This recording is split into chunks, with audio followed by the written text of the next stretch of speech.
અમારે બાળકો વધારેમાં વધારે આજે હાલીને જાય છે. પછી કોઈ અકસ્માતનો ડર રહે છે, કોઈ જનાવરની ડર રહે છે. પછી અવારનવાર સ્કૂલે પૂરા ટાઈમે પહોંચી નથી શકતા. આવું ઘણું બધું થાય છે. પ્રશ્ન તો વાહનનો પ્રોબ્લેમ ટૂંકમાં ઘણું બધું થાય છે.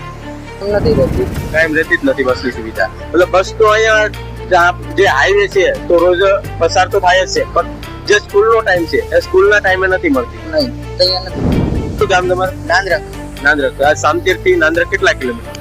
5 કિલોમીટર. અને રોજ ચાલીને જવાનું, ચાલીને આવવાનું. હા થાકી જતા હશો ને? એ ટેવ પડી ગયો છે. થાકી જાય. આમ બસની રજૂઆત કરેલી ક્યારે? હા કરી તો હતી પણ અઠવાડિયું આવી પછી બંધ થઈ ગઈ પાછી. વાહન મળી ગયું છૂટા કેટલા વહી ગયા. વાહન કેમાં, મતલબ આમ મોટા ભાગે વાહન કેવા મળે? રિક્ષા. ખુલ્લી રિક્ષા જે સકડો આવે છે એમ હા ડર લાગતો હોય ને આવવા? હા કારણ કે હાઈવે છે અને સકડા રિક્ષામાં આવો તો એક્સિડન્ટની સંભાવનાઓ પણ હોય, તો અસુરક્ષા પણ ખરી ને. હા